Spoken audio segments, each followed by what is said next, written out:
Hey, what's going on, everybody? I know it's been a while, and I needed to take a break. Just so much stuff going on in the world, and it just really didn't feel right to do my show for the longest time.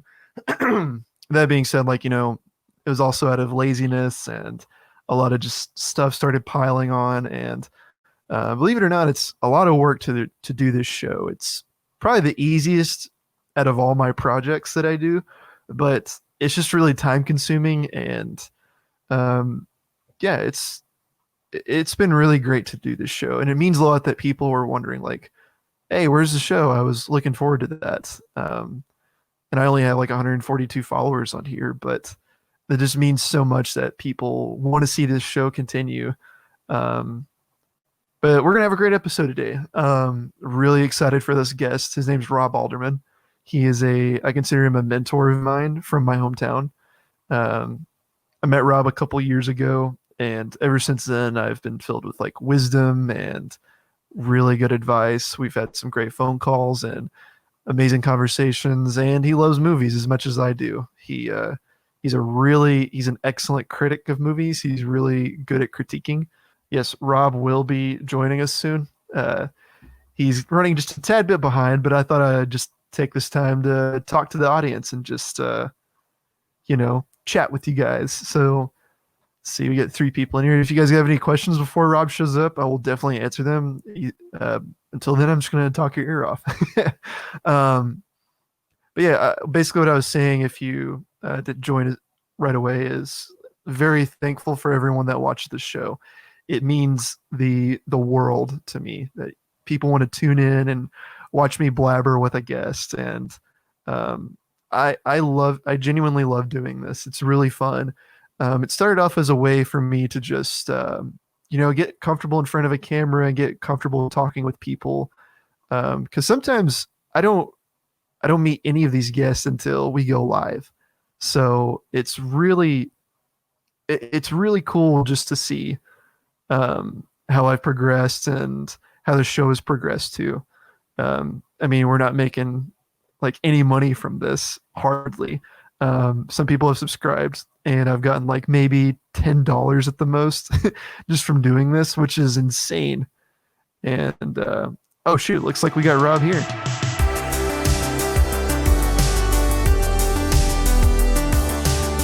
How you doing, man? Robert of Clan Alderman. I love it. Yeah, it gave me a chance to put my own name in, and you don't always get that chance.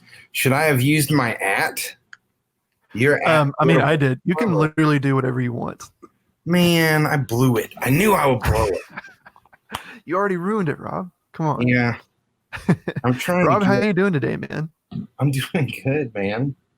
I'm doing good. I got to get used to the fact that the camera's reversed a little bit for me. So,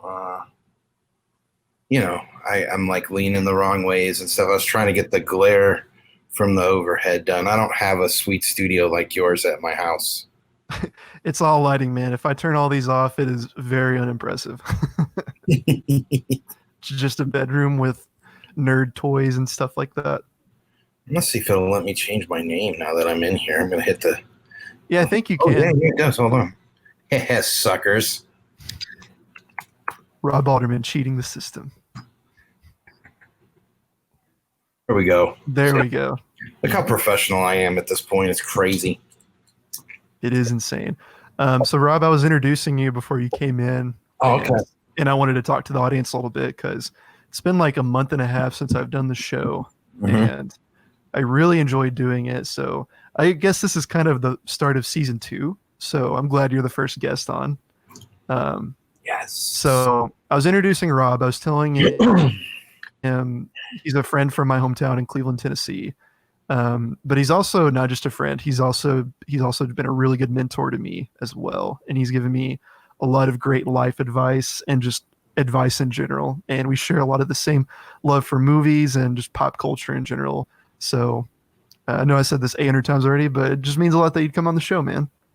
Well, I'm glad to be here. I think we've tried to make this happen for like a year. Yeah. At least it feels that way. Yeah, I started this back in April, late April, I think, and like close to when the quarantine started, I think. And I think I messaged Rob a couple times, and he's a very busy man, and I completely understand. Well, you know, here's the deal. When you look at the list of things on my list, like the to-do list of Rob Alderman bucket list, right? That's what they call it. The Portable Trevor show is like just below earning an EGOT. I'm Yeah, on my way now. I'm on my way. very well. I'm very happy you're on. So Rob, why don't you tell the people kind of like what you do and what you're about? Well, I am an entrepreneur and a family man. Those are kind of the two biggest things in my life. I am one of the founders of the Alderman Group, which is a marketing agency based out of the Southeast here in Tennessee.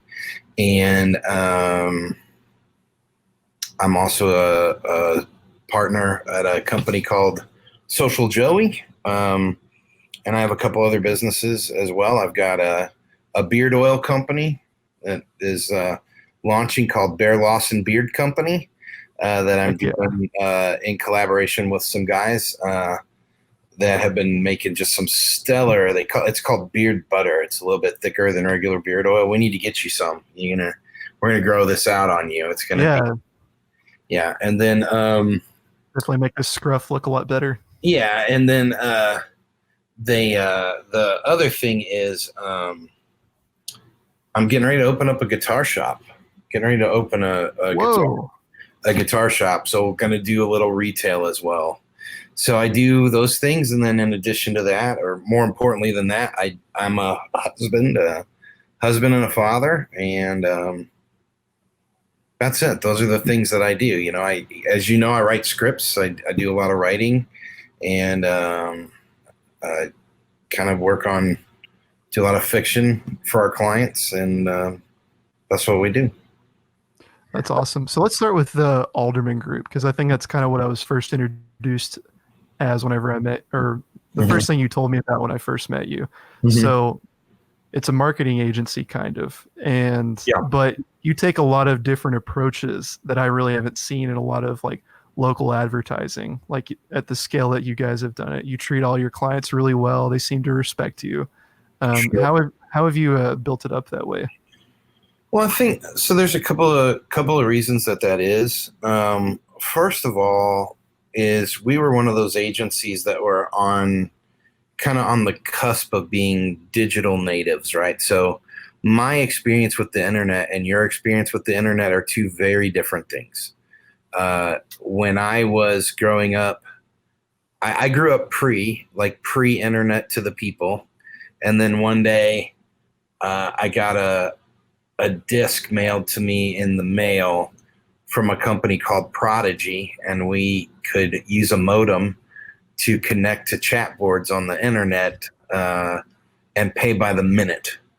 So you had like a X amount of minutes. I would literally forget about watching a show on the internet back then. That was not a thing because you only had minutes, right? And so I say that because kind of to date myself and what we kind of the reason that we've had so much success in this area is as a result, I was Rob at Gmail, and I was Rob on Twitter, and I was Facebook.com/Rob.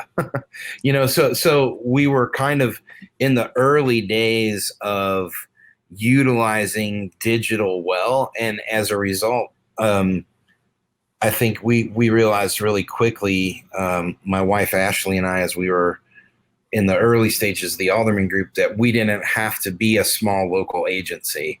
We could work online and serve anybody in the world, right? And so the idea was to take what we were good at and really do it internationally from the beginning. And so as a Mhm. result, even as a small agency, we've had some really large clients and some big name clients that we worked with. And they're, it was kind of trial by fire in those early days about, how do we stay connected with these people now, from a distance, as opposed to being able to just walk in the room with them or, spend thousands and thousands of dollars on airfare or something like that. And so we were at the very early stages of stuff like what we're doing right now. You and I are just online having a conversation, and oh, right, we also are streaming it to people who are watching. That wasn't even a thing. And you know, one thing with the pandemic that has been interesting is everybody kind of rushing into Zoom. But this because you and I shared some different clients back in the day before you moved. I mean, we've been using Zoom for what, 5 years? And this Something year like it's that. like, yeah, and this year it's like Zoom. Everybody's like, wow, have you heard of Zoom? Well, yeah, like Every people, commercial is on Zoom now. yeah. We've been using Zoom since there was a Zoom beta, right? And so we tend to get into those technologies really early. So we're an early adoption agency for technology, and particularly where it comes to marketing and PR. And I think that's enabled us to have the track record that we have. We boast somewhere in the neighborhood of a 97% retention rate over 10 years, right? So of all the clients that we started with 10 years ago, we're still working with 97% of them. That's awesome. You know, And to go back to early adoption, that's always like fascinated me that people were someone like a group of people were able to look at Facebook, Twitter, and even Zoom and be like, this is going to be something. Let's stick with this. So how have you been able to like pick out things like that and be like, this is what we're sticking with. This is going to be something. yeah. I try to look at trends. So, you know who Wayne Gretzky is, right? The most famous hockey player of all time. Mhm. And that one time they said to him, Wayne, you're not the fastest and you're not the strongest. Why have you been so successful? And he said, well, I skate to where I think the puck is going to be. Right. So he would go and make a move before the puck has even been passed. It's, in a way, he was taking that sort of what the great football players do, right? The quarterback is going to throw to a certain place on the field, whether the wide receiver is there or not. And it's up to the wide receiver to like run out 10 steps, take a left, jog right, and then run 3 more steps. And that's where the ball should be, right? Well, in hockey, there's not that kind of a game plan, right? So he was having to do that same thing. Where's the puck gonna be? And skate to where it is. And we try to do that here. And I try to stay even now. And I definitely would say this is slowing in me personally. Okay.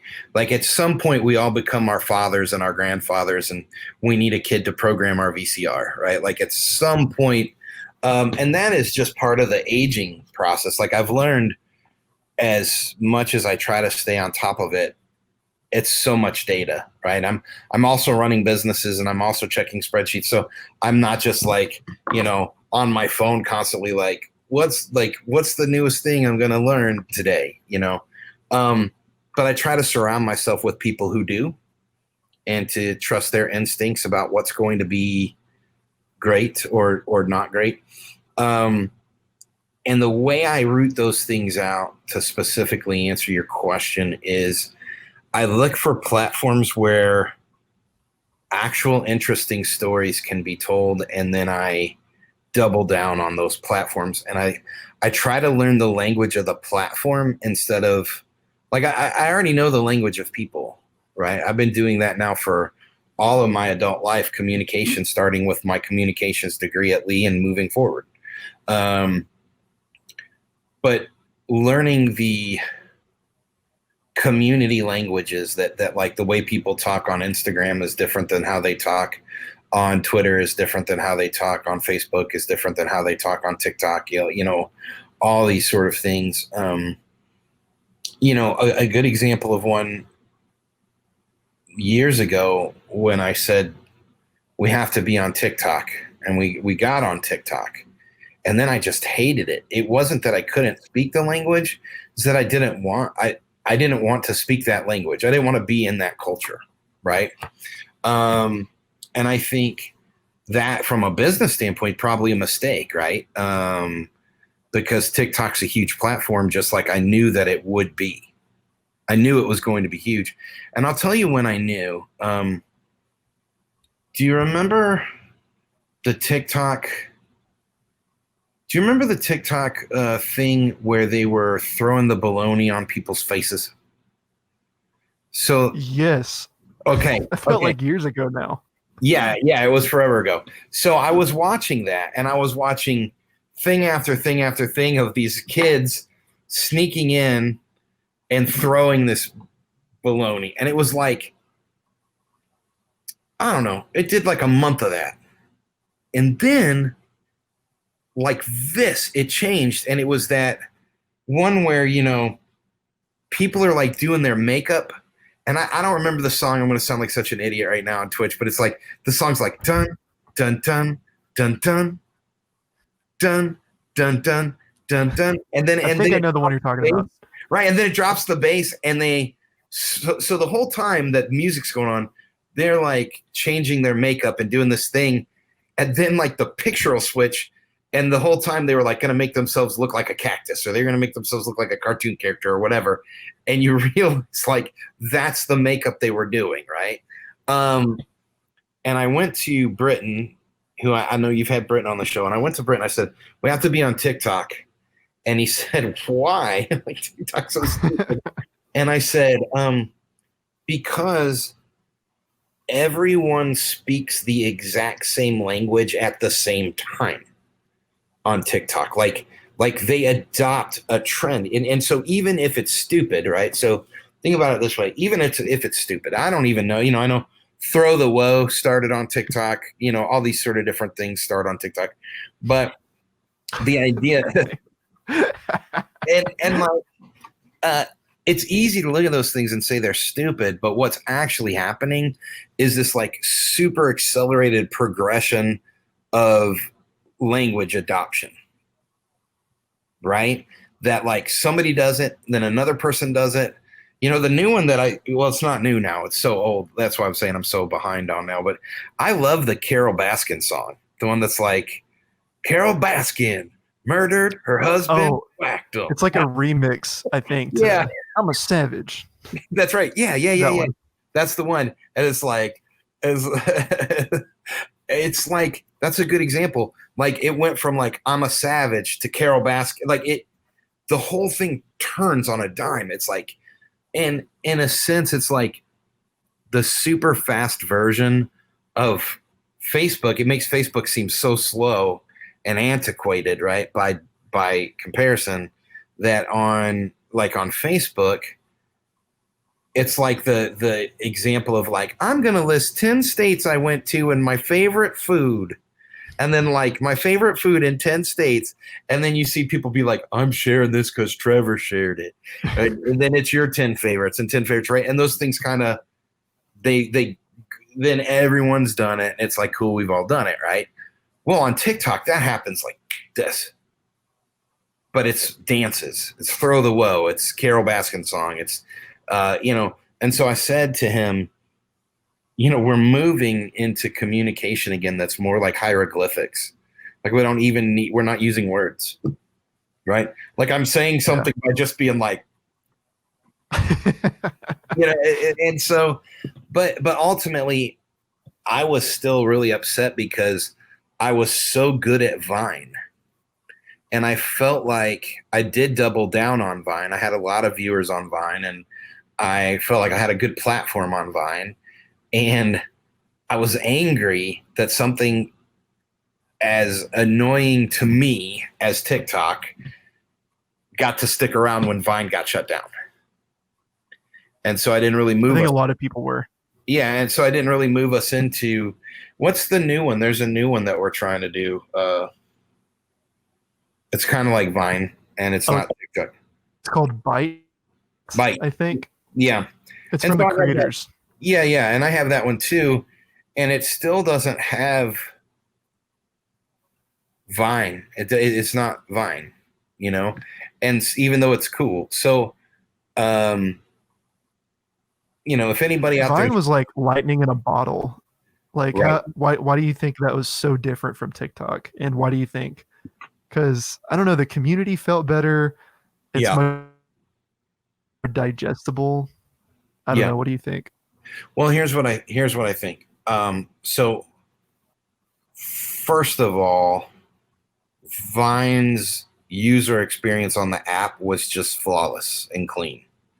It always worked. It was never glitchy, and it only did one thing, and it did it well. Number two, by limiting options to stuff like comedy, drama, pets, like very few options, you're actually able to curate your feed better than if you had a ton of options. So you could really get dialed into creators that you liked and that you like to watch. Also, it's kind of like Vine did for video what Twitter did for content for text, right? Which is, let's force you to write a better tweet by limiting the amount of space, by limiting the amount of characters. And so Vine did that by saying, let's force you to make a better video by limiting the amount of time. And all of mine, I didn't even edit offline and upload to Vine ever. I made every single Vine with the Vine app, and they were great. They were fine. Like, that content was super fun. And so I think TikTok, by comparison, is too much. It's like Vine's annoying little, brother who has eaten too much sugary cereal and won't let anybody watch regular TV and only wants cartoons. It's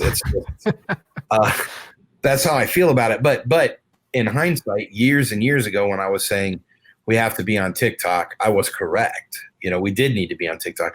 We just didn't. And we've done fine without it. But, certainly I'm sure there are agencies out there that have made a mint off of content on TikTok that, we could be doing that we don't do. Right. Mm. And maybe we'll do it at some point if it sticks around. But certainly that's a good example of one that we were able to identify, but we didn't move into it because we were like, no, do we really want to, do I want to convince my clients, like, you really got to get out there and throw the woe? Like, that's what you need to do.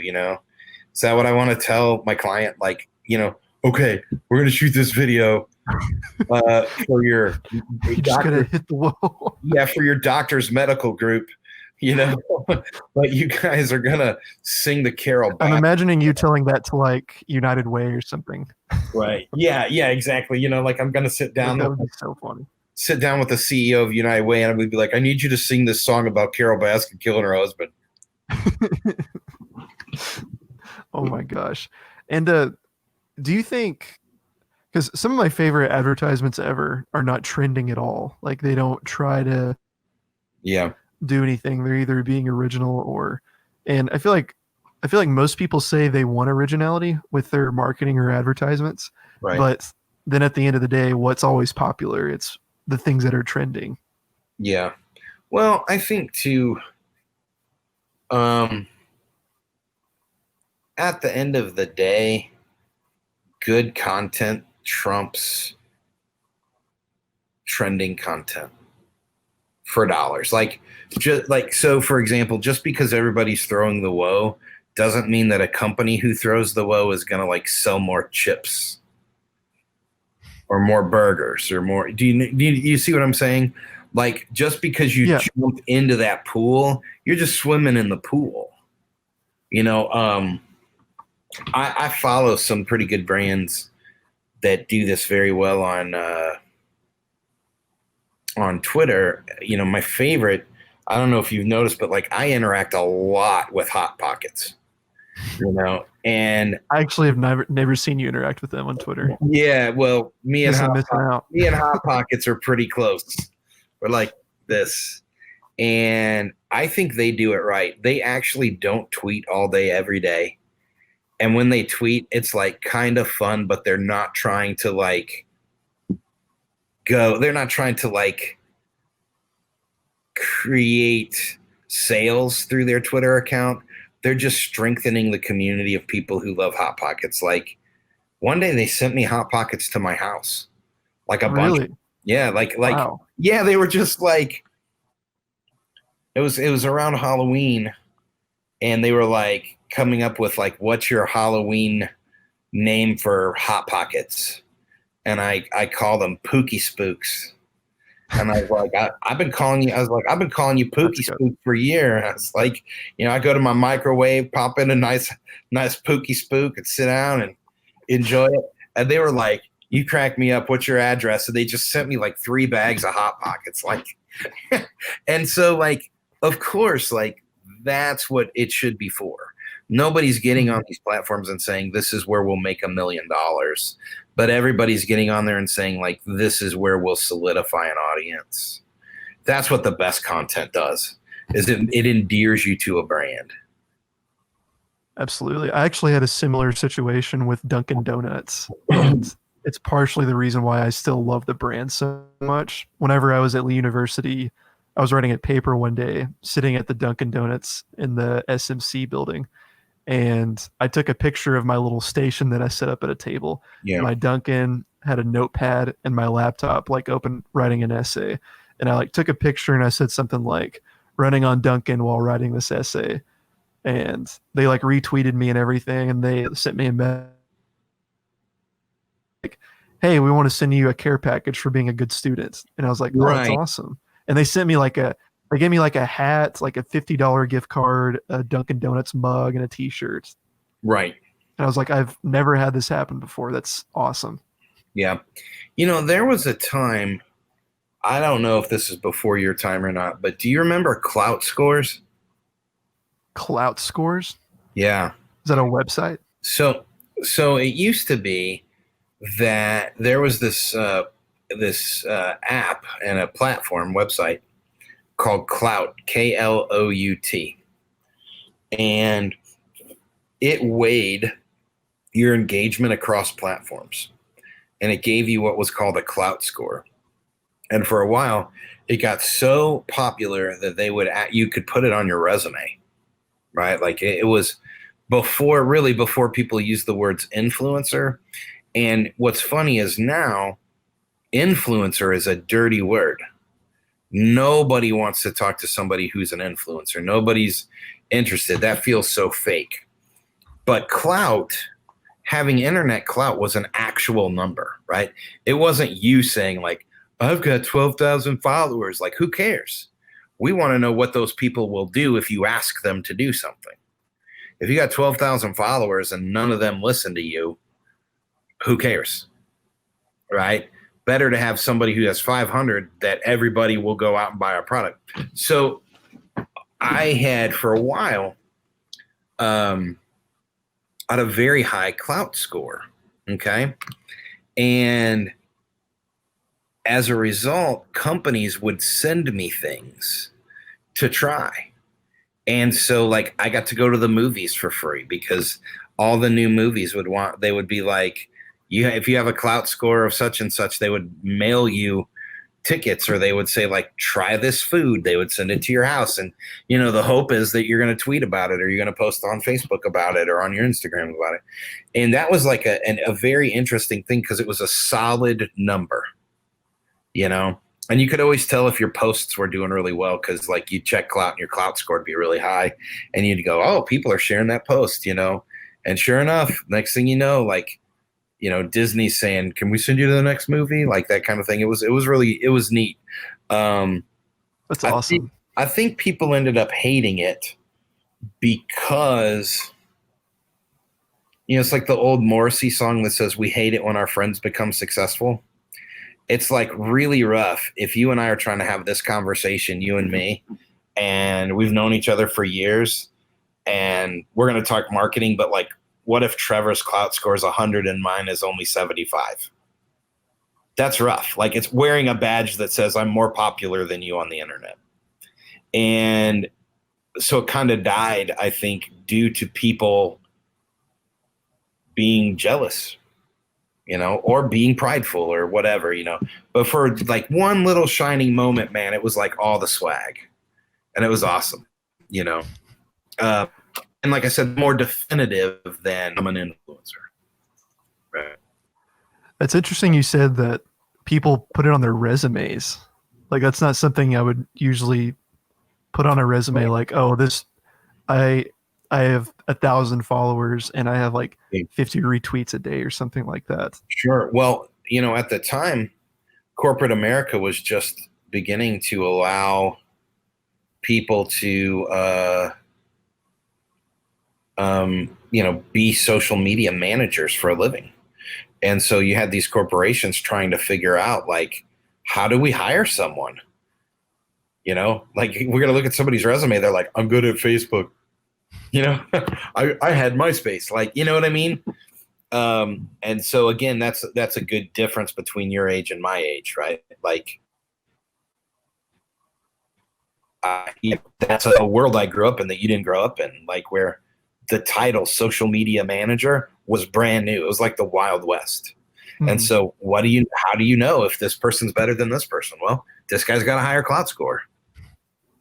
That's incredible. I remember for a long time, and if I could go back in time, I would totally slap myself for thinking this. Like, I thought I was the stuff when it came to social media. I was like, I'm going to be a big time social media manager. Everyone's going to flock to me to manage their accounts and everything. Yeah. And the more I spent time on social media and, working for Clark Campbell, which no offense to Clark, this has nothing to do with him. But yeah, the more I spent, Clark, this has nothing to do with you. But I'm just kidding. Like working in social media, I hope he knows that. Yeah, he does. But the more time I spent doing it, the more I just was like, I just felt disingenuous doing it, and it felt like I was only doing it to make myself look cool. And sure. And it was so weird just walking into an interview or something like that and being like, they're like, all right, what are you good at? And I'm like, I'm really good at Facebook. I'm good at Instagram. And then they're just like, oh, interesting. That's cool that you're good at that. So it just blows my mind. Yeah, I think ultimately, it's, are you good at having conversations with people? Yeah. Genuine conversations with people. If you're a good conversationalist and you're kind and you also let other people talk even when you don't agree with what they say, and you're flexible and you're not, and you're interesting, share your most interesting stuff. Don't be so guarded that you don't want to tell cool stories, and don't be so full of cool stories that you seem like a liar, right? There's like this whole balance in there that makes somebody actually good at it, if you want to use the word good at it, right? And being able to tell stories on the internet isn't for everybody. Yeah, I agree. Me and Rob actually, I don't know if you remember this or not, Rob, but a couple of years ago, I posted something that I thought was funny, but it actually came off as extremely rude and mean. And I had people messaging me being like, dude, you need to take that down. That just makes you come off as a douchebag. And I was like, what? I was joking. So I messaged Rob. I was like, Rob will know. Like, he knows my heart and everything. So I was like, hey, Rob, is this douchey? And just right off the bat, you were like, yes. And I was just like, why? And you said something to me that I've taken to heart with like everything that I post and sometimes just things I do in life. And it's, you said comedians, they can say like these douchey things, but they present themselves as a kind person. And that's why they're able to say those douchey things. And even if I'm like not trying to say something mean or something like that, I've just been like, is this kind? Is this being empathetic towards people? Yeah. So I owe all that to my wife. I mean that sincerely. I don't mean it like a joke, like the way that people are like, my wife's all the best parts of me. Like in my particular case, my wife, Ashley, has ingrained in me. And it was something that I wasn't necessarily good at when we got together, but she would always say kindness is better than cleverness. Right? Like I can be clever. Rob Alderman can actually be very clever. I like, that's a thing I'm good at. But all of like the witty wordplay or the cleverness in the world doesn't mean anything if you accidentally offend your friend when they're having a bad day. Like a kind person is more careful based on what they don't know.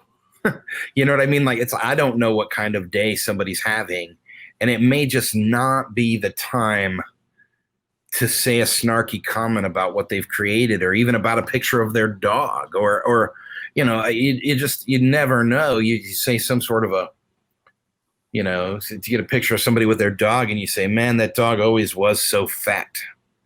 Right. And like, you just like, who would care? Right. It's just a fat dog. And then like the response is like, thanks a lot, a-hole. He died 30 minutes ago. And then it's just like, oh, but like, and of course you didn't mean anything by saying that dog is fat. But at the end of the day, there would have been nothing wrong with saying, oh, I love that dog, and I love the fact that you love that dog. Right? So in the ultimate hierarchy of things, being clever makes me feel good about me, my ability to be clever. Being kind makes somebody else feel good about them. And so it is definitely something to strive towards. I'm glad I said that to you back then, because you were really at that time just kind of starting to figure out how to manage a group of online people in general. Like you were starting to make these videos and put them out there. I think it was, at one point, when you were doing the like, tell me what to draw, and then at night you would like create these collages that were like, dinosaurs riding rainbows and, all these crazy things. Oh yeah, the Photoshop challenge. Photoshop challenge. And so, people were paying attention, and it's important that they see Trevor who is kind, because man, they can get to know Trevor who's clever. Be clever in a closed room where if you hurt somebody's feelings, you can immediately be like, oh, I hurt your feelings? Like I thought we were all fine here. Don't do it on the internet where that crap lives out forever, or at least where somebody feels like you just did it at their expense to the whole world. Mm-hmm. So my next question in regards to that, and so now I want to get more broad with that and global, like, okay. And I know you don't have all the answers. Like, I feel like no one has every answer to this, but how do you think I think I we can be kind? Most of them, right? I have most of the answers. Most of the answers. Rob Alderman knows most. I'm kidding. But how can we be kind in today's like climate, whether it's, with all the protests or the, quarantining and the pandemic? Like it seems like a lot of people don't understand how to be empathetic or kind in times like this. Sure.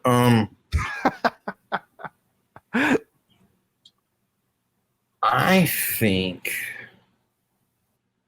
for the audio listeners, Rob changed his username to most of the answers. Yeah, you can hit me up at most of the answers. Okay. In today's society, I will answer your question this way.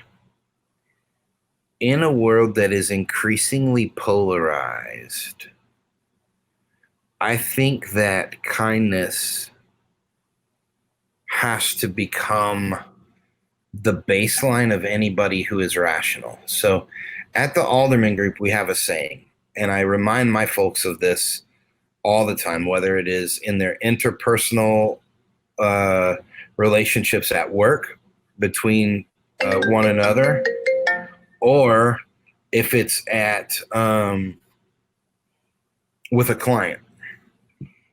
And we have the saying that says, also, I'm positive my wife came up with it. There's no way she didn't.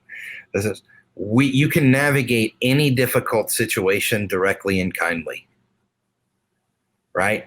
I can be completely opposed to something someone is saying and still be kind and direct about how I feel. One of the things that has to stop, I mean, just has to stop in order for us to cultivate kindness, is we have got to return to a time in America where having an open mind is seen as a good thing. The ability, and that has to start with you. It can't just be you saying to others, like, why won't you have an open mind about this? And there's a time and place for that. But I really do try to allow myself to be persuaded by rational people who have studied something more than I have, or who have done more thinking on something than I have. And it doesn't mean be weak, and it doesn't mean be wishy-washy with talking about. But we have to return to a time where when someone disagrees with us, we don't attempt to cancel them immediately, right? Like, the fact that someone disagrees with us does not give culture the right to erase them from the face of the internet or the planet or take their livelihood, right? And we've all gotten angry at somebody, and we've all attacked, my that restaurant didn't treat me good, they got my food wrong, and then they wouldn't even refund my money. Like, somebody should fire that waiter. Everybody sent that kind of a tweet, okay? But we have reached such extremes in terms of the mob mentality that I really do believe we must step back from our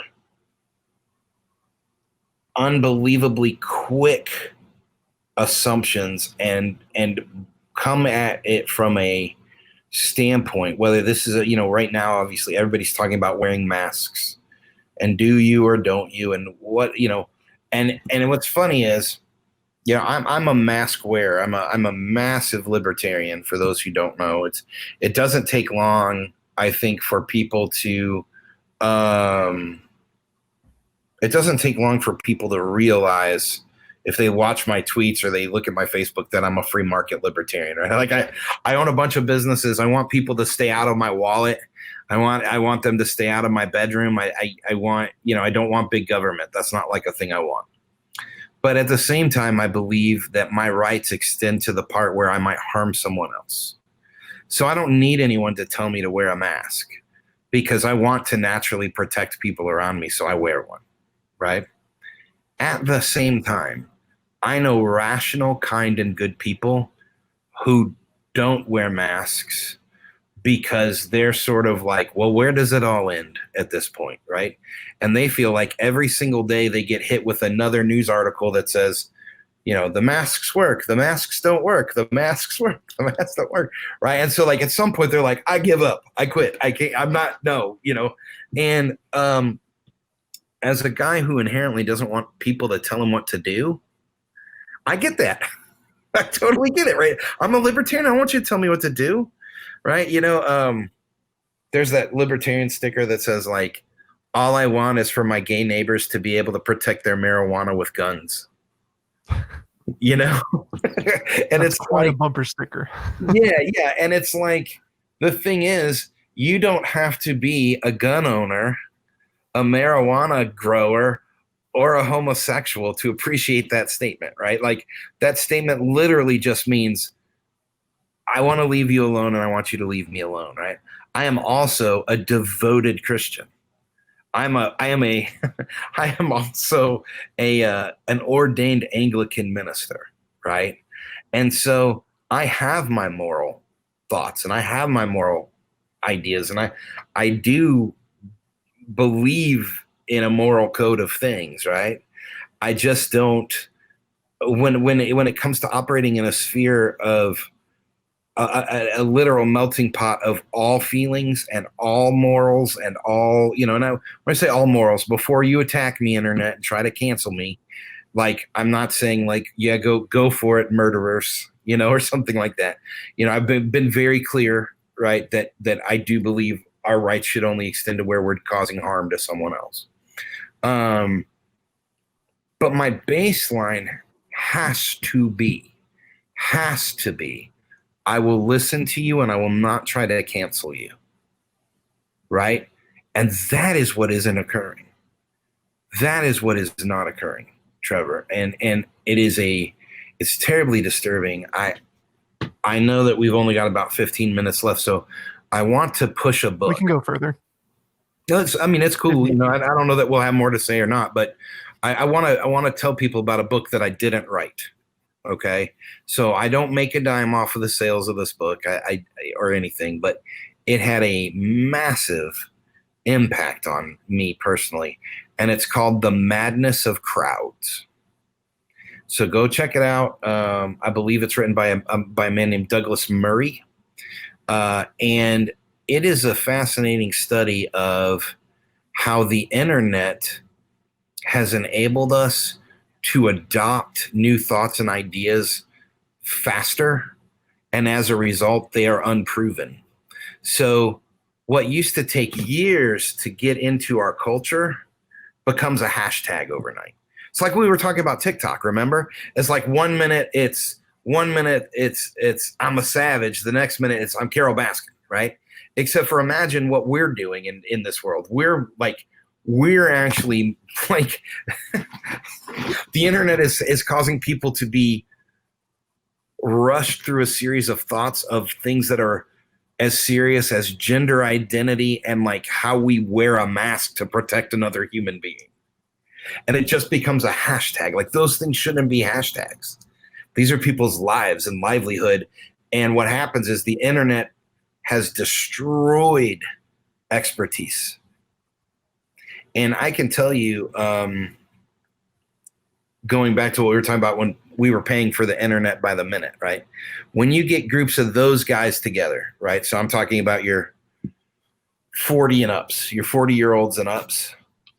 It's funny, but for many years, many years, we've thought to ourselves, and it is frequently said, the internet would be a healthier place if you had 80% of the people were just content consumers and 20% of the people were content creators, right?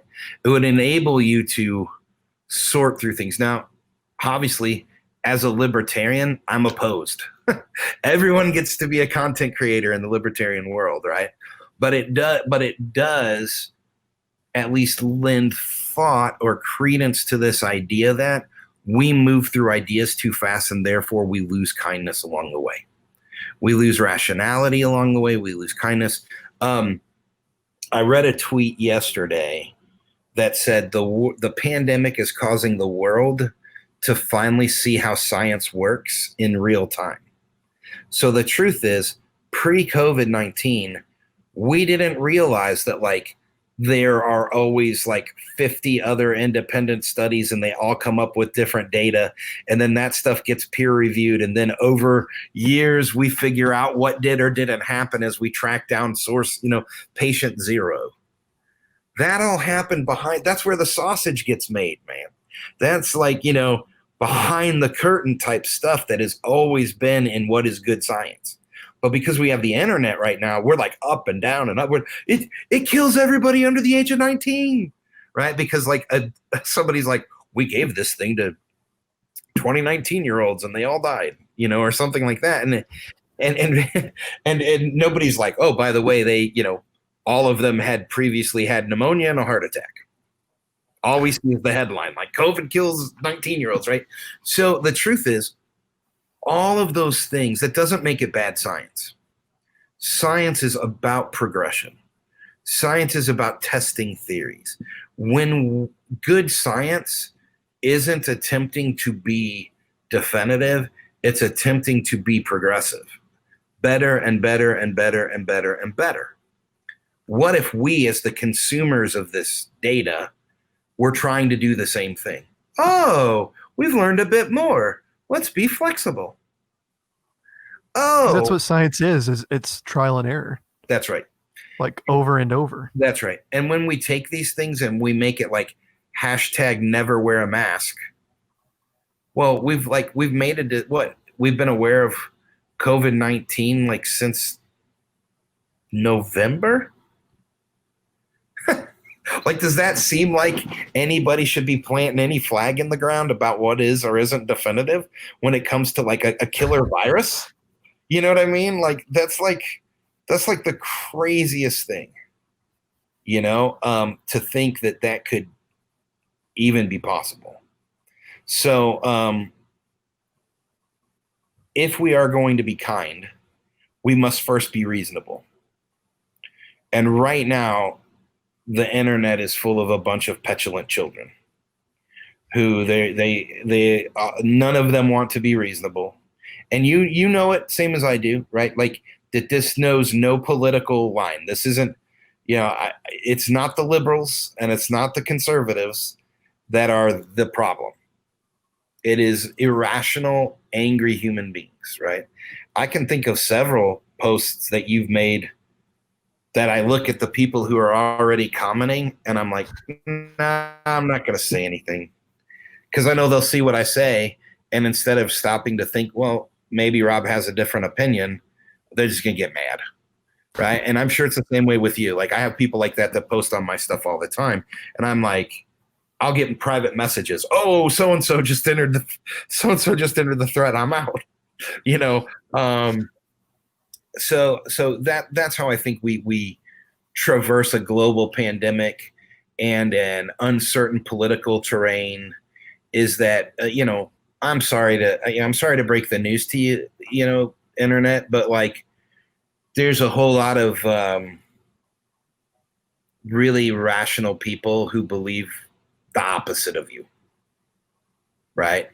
And we see that in scripture and we see that in history and we see that all over the place that like, I mean, why are we capable of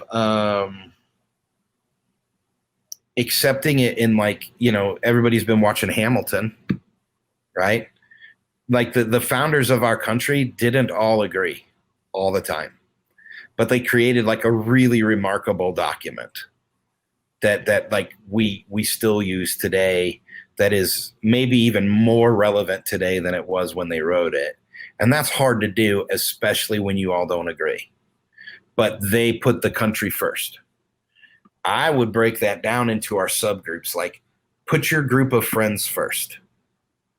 Put your local community first. Put your state first.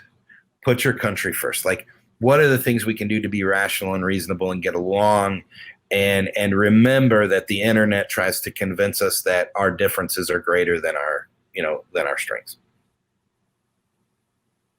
No, that's amazing. I think that everyone needs to apply that in life because like I'm sure the people that you surround yourself with, Rob, probably don't agree with everything that you say. But I think no. Lord, that no. might be what makes you grow and what makes your businesses so successful is because you don't hire a bunch of yes men. No, And I think that's what a lot of people think like a country should be run. It's just everyone needs to agree with one idea or mind, and everyone needs to have the same goal. But yeah, like having our differences is what makes our country great. What makes us believe that that's good for us? That's the weirdest thing. That is the weirdest thing to me. Like, what makes somebody so angry?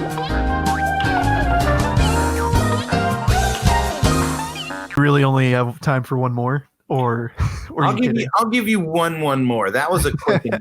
I'll give you one more. So I kind of like to put a bookend on our conversation before we went out. We were just talking about, having a country that only agrees with one ideas and how you yourself don't even surround yourself with people that think exactly the way you do and how that's a beautiful thing. Yeah, it takes work. Yeah. Is that a question? Yeah, I guess I wanted you to expound on it, I guess. Okay, sure. Here's what I would say. I do a really good, I don't want to say good job because that's assuming then that my way is the right way. But the way that I do it is, I will say this. I listen to very diverse podcasts of different points of view that I don't always agree with, because I want to know what other smart people are thinking. I want to know why people are coming to some of the conclusions that they are. So I listen to, probably this will get half of your friends will hate this. They're all going to disregard my whole interview because of what I'm about to say. But like, I listen to Pod Save America, which is done by some of the former Obama staffers. And they have a podcast that's very, very liberal. And then I also listen to Ben Shapiro, who is a libertarian conservative, who's very, very, very, very conservative. And I listen to both of those. A lot of my friends hate him. Yeah, he is easy to hate if the only thing you see about him is on YouTube. Like, if all you see is like the thing that has this is, again, a lot of your friends, and I'm not attacking your friends. A lot of my friends hate him. Some of my closest friends hate him. I don't hate him. And I'll say, like, have you actually listened to his thoughts? Or are you just looking at a YouTube clip that says, like, Ben Shapiro defeats triggered liberal?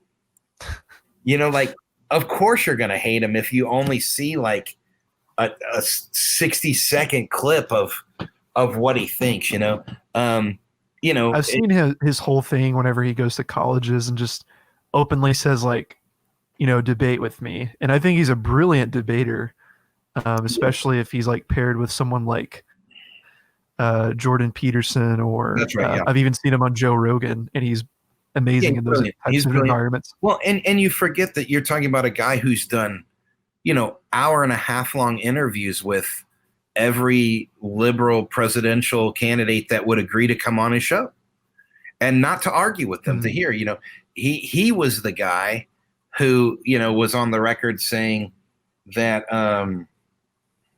Elizabeth Warren is the smartest person in the room. Right. So, like, if you just hate him and you think it's because he just hates Democrats, you don't know anything about him. Right. Because you're talking about a guy who said, he studied under Elizabeth Warren. He has read her white papers on economics. He's done these things. So the truth is, I listen to both of those things. That's my point, is I listen to both.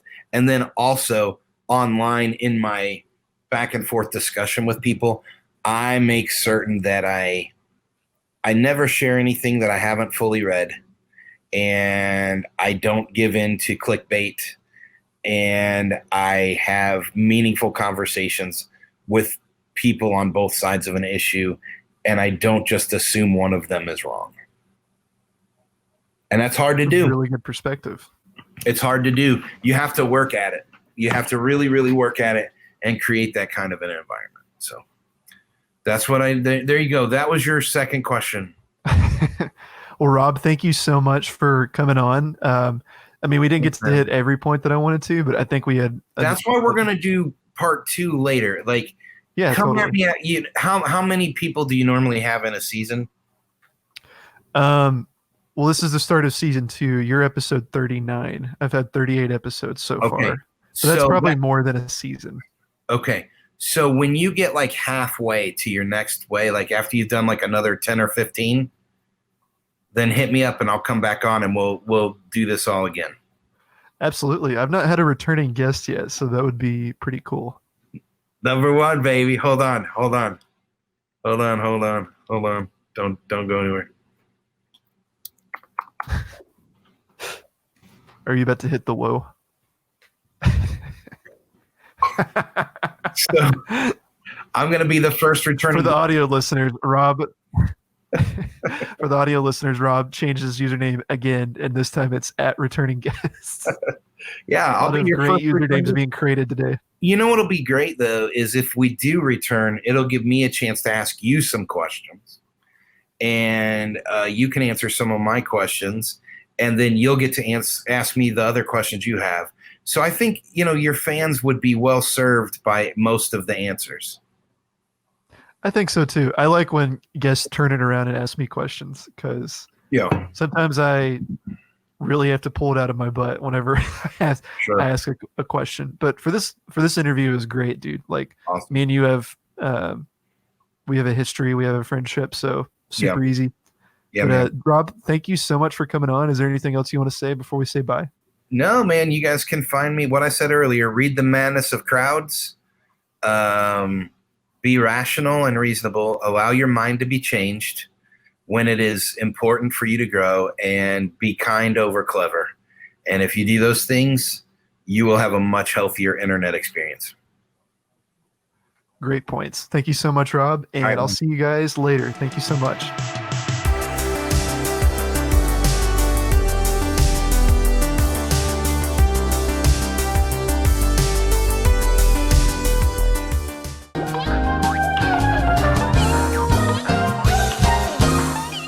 They would refuse to wear a mask when they get more data that it's good for someone, right?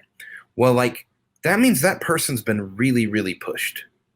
You know what I mean? Like, or they feel really pushed, whether they were or they weren't. And it is a really lazy thing to just blow those people off as some sort of like a far right wing person that doesn't care. They don't care about grandma, right? Like, whoa, what a lazy statement, you know? I read this amazing quote the other day. I don't remember the name of the author, but the name of the book is called "Life's Too Short to Pretend You're Not Religious," and fantastic book. And it was just saying like when we, I just got a text from you. Are we dead? Am I still twitching? I don't know. I don't know if this is working.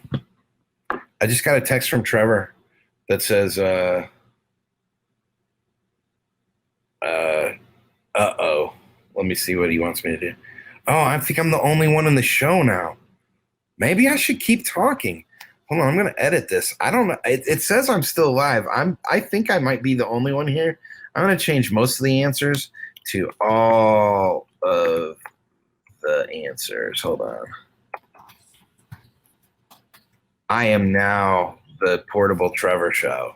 It says I'm in the show. I don't know if I'm still in the show or not. So here's what I was saying. There is a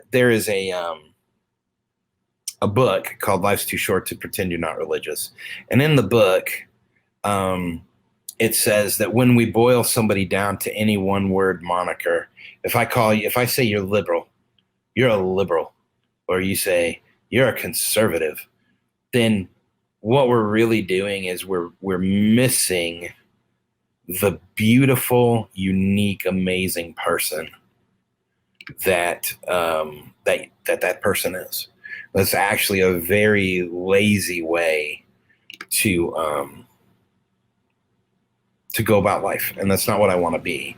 I want to believe in people more than that. I want to have a diverse and fruitful life where I'm surrounded by people who don't yes man me and don't and don't only feed me the things that keep me static and where I'm at. That's not something that I'm interested in.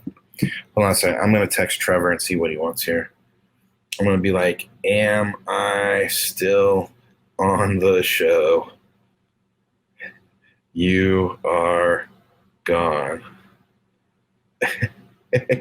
I don't know.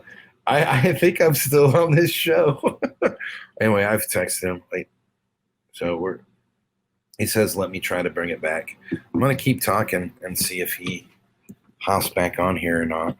I guess I could go to his Twitch stream. You want me to go to Twitch and find out? Let me go here. I'm going to go to Twitch. Portable Trevor. And I'm going to see if I'm on. That's probably the best way to know. Portable Trevor. Let's see here. Oh, I see myself. Hold on. Am I on here? Oh.